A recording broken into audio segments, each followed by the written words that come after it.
कृष्ण हरी। नमितो योगी थोर विरागी तत्वज्ञानी संत, तो सत्कविवर परात्पर गुरु ज्ञानदेव भगवंत।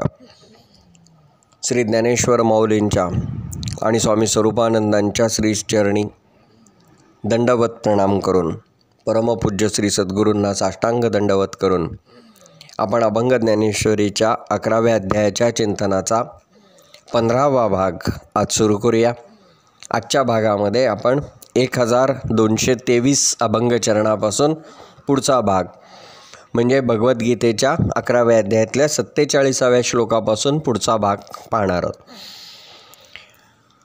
भगवंतानी जेव्हा अर्जुनाची इच्छा ऐकली की देवा आपलं विश्वरूप आवरा आणि आपलं जे मूळ रूप म्हणजे आमच्या ओळखीचं रूप जे आहे ते रूप दाखवा, त्यावेळेला देवांना जरा नवल वाटलं, आश्चर्य वाटलं आणि देव म्हणाले की म्हणे पार्था कोणी ऐसा अविचारी नाही आजवरी देखील आम्ही, तुझ्यासारखा अविचारी मी आजपर्यंत कोणी पाहिला नाही, की जी गोष्ट आजपर्यंत कोणाला मिळाली नाही ती गोष्ट तू अशी घाबरून का नाकारतोयस।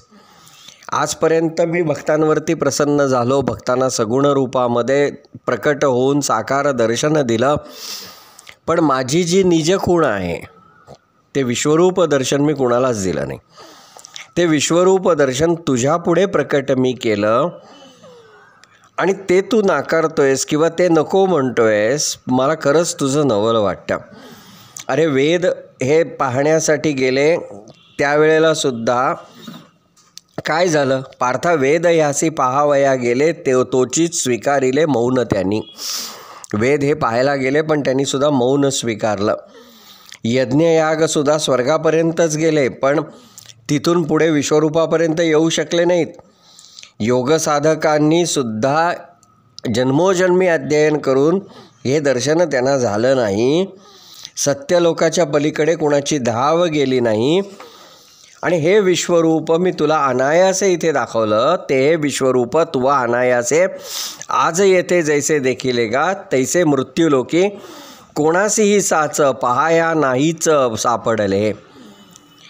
असं हे मृत्यूलोकामध्ये कुणालाच पाहायला मिळालं नाही, अगदी ब्रह्मदेवाला सुद्धा हे श्रेष्ठ भाग्य मिळालं नाही। अरे अर्जुना, ध्यानसंपत्तीचा एकटा तू धनी होसी त्रिभुवनी पार्थ आज, या ध्यानसंपत्तीचा तू एकटा धनी आहेस, एकमात्र आहेस की तुला हे मिळालं, म्हणून तू मानी धन्य आपणा ते देखोनीही येते विश्वरूप। म्हणून तू याला हे पाहिलंस, त्याच्यामुळे कोणत्याही प्रकारची भीती मनात आणू नको आणि त्या विश्वरूपाच्याच अनुसंधानामध्ये तू राहा। तुला अमृताने भरलेला अथांग सागर एकाएकी मिळाला आहे। आता तो अमृताचा सागर आहे, मग त्याच्यात बुडण्याची भीती काय आहे? कारण समुद्रात बुडल्यानंतर मरतो आपण, अमृताच्या समुद्रात बुडलो तर काय होईल? तिथे काही मरायचं भीती बाळगायची गरज नाही। किंवा सुवर्णाचा एवढा डोंगर तुझ्या समोर आलेला असताना तो नको का म्हणतोस, तो अविचाराने नाकारतोस का? दैवयोगाने चिंतामणी हातात आल्यानंतर त्याचं वजन होईल, ओझं होईल म्हणून तो फेकून का देतोस, नाही का? किंवा कामधेनू आल्यानंतर तिला सांभाळणार कोण, तिला चारा पाणी कोण करणार म्हणून तिला हाकलून का देतात? किंवा चंद्र घरामध्ये आला तर चंद्राला कोणी असा हाकलून देईल का की बाबा तू जा, तुझा ताप जास्त होतोय, असं कोणी म्हणतं का? थोडक्यामध्ये ह्या ज्या गोष्टी आपल्याला प्राप्त झाल्या आहेत त्याचा आपण स्वीकार करतो, त्याचा आनंद घेतो। तसं तुला हे जे विश्वरूप दर्शन झालं त्याचं केवढं भाग्य आहे, त्याचा आनंद मानायचा। तर तू हे काय मानतोयस? तरी आता ऐसी नको कासाविसी गावंडा तू होसी अर्जुना, तू गावंडा तू होसी कागा पार्था। अरे पार्था तू गावंडा, गावंडा म्हणजे गावंडळ, गावंडळ म्हणजे एक प्रकारे शिवीच दिली भगवंतानी की अरे तू काय हे वेड्यासारखं करतोयस, तू काय अडाणी आहेस का? सोडून या अंग आलिंगीसी छाया काय धनंजया कोपू आता। माझं मूळ रूप म्हणजे विश्वरूप आणि आत्ताचं जे द्वारकाधीश किंवा काय आपण म्हणूया देवकी नंदन वसुदेव पुत्र म्हणून जे रूप आहे ते म्हणजे त्याची छाया आहे। आणि तू काय करतोयस, ते शरीर सोडून त्या छायेला सावलीला मिठी मारायला जातोयस। आता तुझ्यावर राग करू नाही तर काय करू? तू असं करू नको आणि तू त्या विश्वरूपाच्या दर्शनामध्येच राहा, असं भगवंत त्याला सांगतात. अरे आत्तापर्यंत तू हे रूप पाहिलं नव्हतंस ना, म्हणून तुला भीती वाटली. ठीक आहे, नवते हे पूर्वी रूप तू देखिले, म्हणून या भ्याले चित्त तुझे. 1279. एखादा अनुभव सुरुवातीला घेताना भीती वाटतेच. म्हणजे बघा की आपण पोहायला शिकतो किंवा सायकल शिकतो, त्यावेळेला सुरुवातीला आपल्याला ती कृती करताना भीती वाटतच होती. जेव्हा ते शिकल्यानंतर, त्याची सवय झाल्यानंतर त्याची भीती वाटली का? आता उलट आपणच लोकांना सांगतो, अरे काय घाबरायचं, त्याच्यात काय नाही होत. तसं पार्थाने ते पहिल्यांदा पाहिलं म्हणून पार्थाला भीती वाटली, असं भगवंत म्हणतात. तरी पार्था आता सोडून या भय ठेवी तू अक्षय प्रेम येथे. तू आता हे भय सोडून दे आणि तुझं अक्षय प्रेम इथे म्हणजे त्या विश्वरूपावरती ठेव. पार्थाच्या चेहऱ्यावरती काही पटल्याचे भाव दिसेनात आणि भगवंत असे आहेत की त्यांना पार्थाचं फारच प्रेम आहे. त्यामुळे त्यांनी एवढं सगळं समजावून सांगितलं, पण पार्थाला ते नको आहे म्हटल्यानंतर पुढे काय म्हणाले, म्हणे करू आता तुझी इच्छापूर्ती, सुखे कृष्णमूर्ती न्याहाळी तू. ठीक आहे बाबा, आता तुझी इच्छापूर्ती करतो. आता तू सुखाने त्या यादव कुळातल्या भगवान श्रीकृष्णांच्या म्हणजे माझ्या आत्ताच्या सारथी रूपामध्ये तू रममाण हो, तू ते सगळं निहाळत बस. ऐसे बोलताच देवांचा तो देव जाहला मानव देहधारी. असं म्हणून देवांचा तो देव असणारे भगवान श्रीकृष्ण ते पुन्हा मानवधारी झाले. आणि हे केवळ भक्तांचं प्रेम आहे. नवल नायेत श्रीहरी समर्थ परी हे अद्भुत भक्तप्रेम. हे प्रेम भक्तप्रेम जे आहे, भक्तांविषयी वाटणारं जे प्रेम आहे ते अद्भुत आहे. खरं तर भगवंत कोण आहेत? श्रीहरी प्रत्यक्ष पूर्ण परब्रह्म, दाखवी परम विश्वरूप. पण ते विश्वरूप आपल्या पार्थाला आवडत नाही म्हटल्यानंतर, जसं लहान मुलाला एखादी वस्तू हातात दिली आणि त्याला ती आवडली नाही की ते टाकून देतं, नको म्हणतं. जैसी वस्तू एका हाती घेऊन या नको म्हणून या टाकावी ती लहान मूल, तसं म्हणाले. किंवा एखाद्या वधूला वेगवेगळे दागिने दिले,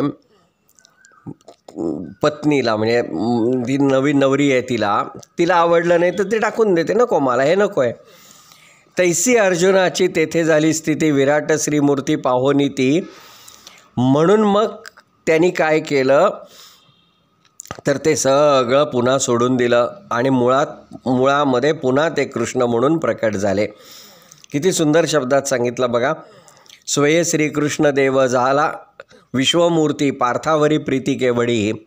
स्वतः श्रीकृष्ण देव विश्वमूर्ती म्हणून प्रकट झाले. केवढं पार्थावरचं प्रेम आहे.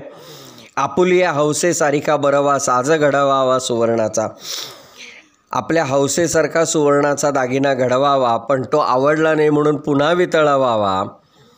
तैसा शिष्याची या प्रीतीसाठी भला विश्वरूप झाला कृष्णदेव, परी तयाच्या ते मना नाही आले. अद्भुत आगळे विश्वरूप, म्हणून तो देव पुन्हा कृष्ण झाला. प्रेमे प्रकटला पार्थापुढे. म्हणून तो देव पुन्हा श्रीकृष्ण रूपाने पार्थापुढे प्रकट झाला. येथवरी त्रास सुखे जो साहिल, ऐसा का लाभेल गुरु कुठे. आता एवढा त्रास सहन करणारा गुरु कुठे लाभेल का, असं कोणी देईल का. परी तो संजय म्हणे नेणो कैसी आवडी देवासी अर्जुनाची. आणि इथे संजय उद्गारतो की काय देवाला अर्जुनाचं वेळ आहे, प्रेम आहे, कळत नाही. हे सगळं जे आहे ते आवरून पुन्हा ते मूळ रूपामध्ये म्हणजे भगवंतांना जसं पाहिजे, अर्जुनाला जसं पाहिजे तसं ते रूप आहे.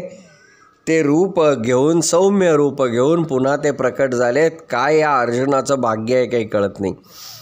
त्यांनी पुन्हा एक छान उदाहरण दिलं की आपण कपड्यांच्या दुकानात जातो आणि कपडे बघतो ना, तसं तैसी विश्वरूपी वस्त्राची जी घडी कृष्णरूपी दडी देवोनिया, होती राहिली ती देवे उकलून, दाविली भुलून पार्थ प्रेमे. विश्वरूपाचं उत्तम वस्त्र कृष्णरूपामध्ये घडी करून ठेवलं होतं. अर्जुनाचं प्रेम इतकं भगवंतांना की त्याने ती घडी उघडून दाखवली. त्या दिव्य वस्त्राची लांबी, रुंदी, रंग सगळं त्या पार्थाने न्याहाळून पाहिलं. दिव्य वस्त्राची त्या लांबी, रुंदी, रंग न्याहाळलेली चांग धनंजय. मग तयाची या पसंतीस भले नाही उतरले म्हणून या. पण ते काही त्या पार्थाच्या पसंतीला आलं नाही, म्हणून मग त्यांनी काय केलं, तया विश्वरूप वस्त्राची स्वभावे पुनरपी देवे घडी केली. मग देवांनी ते आवडलं नाही अर्जुनाला म्हटल्यानंतर शांतपणाने कापडाची पुन्हा घडी केली. तोच विश्वव्यापी विश्वरूप घोर सगुण सुंदर सौम्य झाले. हे विश्वरूप त्याने आवरलं आणि चतुर्भुज रूप प्रकट केलं. भगवंतांचं हे प्रेम त्या संजयाला पुन्हा पुन्हा आश्चर्य देत आहे की अरे काय या भगवंतांना अर्जुनाचं प्रेम आहे पहा. आता अर्जुन काय पाहतो, अर्जुन पाहतो की आपल्या रथावरती पुढच्या बाजूला देखे धुरेवरी कृष्ण वनमाळी तेवी रथातळी आपण आते. की रथाच्या पुढच्या बाजूला जिथे तो रथ चालवणारा सारथी बसतो तिथे भगवान श्रीकृष्ण बसलेले आहेत आणि आपण रथाच्या खाली उभे आहोत असं अर्जुनाने पाहिलं. कुरुक्षेत्रावरती तो रथ तसाच आहे, रथावरती भगवंत आहेत, आपण खाली उभे आहोत, ते सगळं पाहिलं. आजूबाजूची सगळी माणसं पूर्वीसारखीच आहे तेही पाहिलं. आणि मग आता अर्जुन भगवंतांना सांगतो, मग म्हणे आता वाचलो श्रीपती देखोनी मागोती रूप तुझे. की देवा वाचलो रे बाबा, जे पाहिलं ते फारच वेगळं होतं आणि काय माझ्या शरीराचं झालं म्हणून काय सांगू. दुर्दशा ही ऐसी सर्व शरीराची झाली होती साची ऋषिकेशा. सगळ्या शरीराची दुर्दशाच झाली.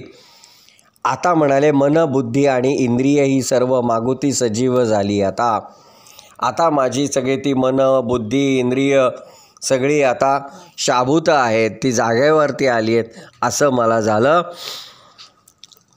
वाचलो मी साच ऐसा भरवसा आला ऋषिकेशा आता आता मी वाचलो असा मला भरवसा आला. आणि भगवंतांनी हे अर्जुनाचे बोल ऐकले आणि ऐकल्यानंतर मग त्यांनी पुन्हा एकदा अर्जुनाला एक महत्त्वपूर्ण भाग सांगितला. तो भाग काय आहे ते आपण उद्याच्या टप्प्यामध्ये पाहून आपला 11व्या अध्यायाचा अभ्यास पूर्ण करूया.